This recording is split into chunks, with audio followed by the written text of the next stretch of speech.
It feels like just moments ago that we left our 8th grade year on Zoom behind, put on our masks, and walked into Pacifica for our first day of freshman year. My first day at Pacifica, I walked in with confidence, too much confidence. I'd been jotting down various ideas in my notes app for weeks on how to be outgoing, friendly, intelligent, laid back, and very suave, obviously. I had thought of everything, anticipated every problem, and yet I was still missing one small thing: my Pacifica polo. Land's End had apparently been delayed with my order, and I wouldn't be receiving my Pacifica polo for 2 weeks. But school had started, and I had to be ready. So my mom suggested I wear my St. Monica's polo, my middle school. No one's gonna notice, just a white button-down shirt. You're right, it's gonna be the least of my worries. I walked into class, up the lobby stairs, into room 200 for my first day in Honors Ancient History. Mr. Comer was staring at his computer, preparing for the first day slideshow. He looks over. Here we go, baby. School's starting with this conversation in 3, 2, 1, and he starts laughing. Are you wearing your middle school uniform? That's like showing up on a first date with your ex-girlfriend's name on your t-shirt in big, bold letters. I guess I wasn't really as ready as I thought I was. I went home that day after explaining to a million people it was Land's End's fault, and immediately bought 2 plain white polos. Problem solved. Matthew Lee, a name that resonates deeply with every Pacifican for a plethora of reasons, has continually asked me and other seniors in these weeks leading up to graduation, what is it like knowing you're going to become a freshman again? Now, if you know Matthew and can hear his voice, you may know there's a bit more snark in this question than you'd expect. However, it's a great question, one that's been on my mind a lot this semester. My classmates and I, who they're all behind me, which is fun, I are about to become freshmen again, and unlike my last freshman year, I don't feel as prepared. I don't feel like the future can be solved by quick ideas in a notes app and the right polo. Currently, we have to worry about becoming adults, meeting a million new people, struggling to stay in touch with lifelong friends, being apart from our families, and much more. No matter where you're going to school or what your plans are next year, things are about to change. And I don't know, but that scares me. So how do we become freshmen again? Or more importantly, how do we begin to think about the world ahead of us? 4 years ago, we chose Pacifica. Now today, we get to look back, this year's theme, actually, and think about what these 4 years gave us as a way to walk confidently into our futures. I don't have exact answers. Part of what Pacifica has taught me is that it's not about exact answers. Instead, it's about the posture with which we step forward, searching for answers, finding stable land to walk on, and setting up our lives. I have 3 seemingly simple but lifelong goals to explore together over the next few minutes: loving knowledge, loving people, and loving God. Key tenets to the posture of thinking and living well, a goal fostered at Pacifica and one we should continue in our own lives. So, for the next couple minutes, please join me in celebrating the class of 2025, reflecting on the lives each of us has ahead and applying what Pacifica has taught us to cultivate a mindset of thinking and living well. I would first like to take a moment now to quickly thank those who have helped me reach this position and supported me through my academic journey. To my father, David, thank you so much for all you have done for me and our family. You are a constant rock in my life. The example you set for how to live is fundamental to any of my flourishing. To my siblings, Talia and Jonathan, you are both role models for me. The way you work, the understanding and knowledge you have, and the relationship we've built help me to feel constantly encouraged. Then, to my mother, Laura, who I wish were here today. The moment I learned that you weren't going to be in my life anymore, I made a vow. Knowing that you would want me to keep on going, that I would work as hard as I could for you. I would not give up, but being inspired by your strength, I would keep on making you proud. All of this, any bit of achievement I get, is for you. I love and miss you.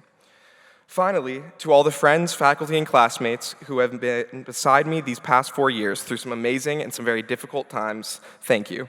If it were not for you, I would not be standing here right now. The only fence against the world is a thorough knowledge of it. John Locke, AP Euro legend and least favorite Enlightenment thinker when the Foundations paper was due at 8 p.m. for some reason. Thanks for that, Mr. Roberson. It's a dumb time. However, the other descriptor I should have added to our good friend John is super right, because this quote could not be more fitting for how we should structure our lives. We need to love knowledge. The world before us is daunting. Our parents can't guide us through every issue. Decisions have to be made: when to wake up, when to have our classes, which clubs to sign up for, all while greater challenges lie ahead, such as understanding how to file taxes, or do stocks, or however we're supposed to make and lose all of our money in the future. Then, on top of it all, we have to think about our character, who we want to be in the world, what belief system we will ascribe to, and what type of person we will be when life is difficult. My proposal: pursue knowledge. During my sophomore year, there was a Socratic seminar for an open house in which we were asked to define joy. I quickly raised my hand and gave a definition, which I'm about to repeat. And at the time I said this, Zoe DeBenning, who joined me along with Mr. Freeborn for an hour after the open house had ended to discuss this, said my answer was, and I quote, extremely pretentious. So, fair warning. However, I am going to stick with this. So, joy, defined by genus and differentia, I still got that, is a state of being brought about by pursuing and accumulating knowledge. State of being brought about. I think I might have messed that up. Live life for knowledge and receive so much more in return. This has been recognized since the beginning of civilization. King Solomon famously asked for wisdom. This is because the insight it takes to live a life seeking wisdom would give one intellectual humility, seeking knowledge rather than declaring it. Living a life that loves and seeks knowledge would also mean security and confidence. The world would no longer be filled with road-blocking obstacles, but solvable challenges. As Locke said, knowledge is our fence that surrounds the foundation we have chosen to build our life on. When the world presents us with fear, fragility, and false promises, let us use knowledge to protect ourselves, embrace the truth, and receive joy in return. During junior year, we read Into the Wild, a book about a man, Chris McCandless, fed up with the facade of life, choosing to reject it all for a life of simplicity and nature away from people. When I read this book, I did not like Chris McCandless. I actually made this opinion quite vocal, much to the dismay of Miss Miller, who reminded me that my personal opinion of Chris McCandless was not, in fact, important to why we were reading the book. Junior year, however, ended up being one of the hardest years of my life. I lost my mother. The world felt like everything had halted. I had no clue what to do. I thought at that moment my life had ended as well, because how could I go on without her? Loneliness is all I felt. I was about to give up and give in to nihilism, if not for some very significant people who continually reached out, grieved with me, and were at my side constantly. People, more than anything else, helped me regain the joy that had been stripped from me in those moments. I remembered thinking back to the beginning of the school year, reading Into the Wild, and thought about one of the last things Chris McCandless wrote. Happiness is only real when shared. In his last moments, he realized something that I too have come to realize. A key tenet of this posture of thinking and living well is loving people. When I look back at high school, the things that stand out most is the moments with people.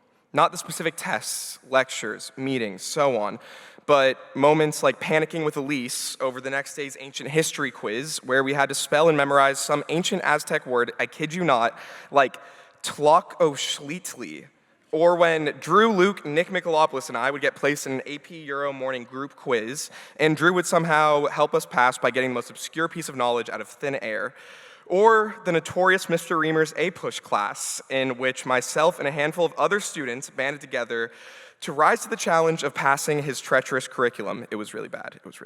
And this year, with the classes like second period philosophy, where a group of kids who normally wouldn't hang out or talk much outside of school got extremely close, partly by playing Among Us very aggressively for several class periods.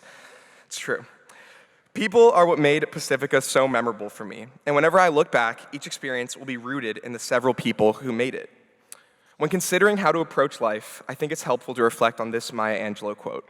I've learned that people will forget what you said, people will forget what you did, but people will never forget how you made them feel. Moving into the next chapter, let's love people. Let's cherish each experience with them and continue to appreciate every person for who they are and what they bring to our story. To begin to wrap up, with our last point, one thing that may last with me most from my time at Pacifica is the discussions I've had on the nature, relationship, and existence with God. A life well lived will not leave God out. In patristics this year, we read Origen, a church father who believed the answer to the pre-Socratic question of what is the arche, which is the fundamental principle or substance of all things, this is like Mr. Roberson class 101, is God. And this would then mean that God is the cause of all things, the principle, the substance to their being and existence. If this is true, if you agree with this, or if you don't, regardless, we should take a sentiment from this, that God should be seen in everything and every moment of our lives, and we should be grateful for all he has given us. During retreat this year, Mr. McLeish was giving his testimony, and he said a very wise thing, something that has stuck with me ever since. He said, "In life, you learn that living with God is not getting what you want, but wanting what you get." You have to begin to appreciate what God has given you, submitting to his greater will. As Augustine said in the early pages of his Confessions, "You have made us for yourself, O Lord, and our hearts are restless until they rest in you." We were made for God and should hence live for God. Once we find this and choose to rest in him, our fears, worries, and cares of this world will begin to fade away because we will be living for eternity. This can be a difficult choice to make, but living for God can bring about a type of security in navigating the world that cannot be found anywhere else. The journey to fully getting here is different for everyone, but it is important to just remember, as we seek to live for God, that he cannot and will not stop loving you, regardless of the mistakes you make, the places you go. There is no person unredeemable to God. I myself need to be reminded of this often. As we set up our futures, let's understand that failure is a part of the process, but the true goal is to live with a focus on eternity, knowing there is much more than this life, and that we are deeply cared for and loved by God. The fears of the future are still very much real and present. In just a few months, significant changes are coming. Right now, the best thing we can do is consider how we will navigate that change.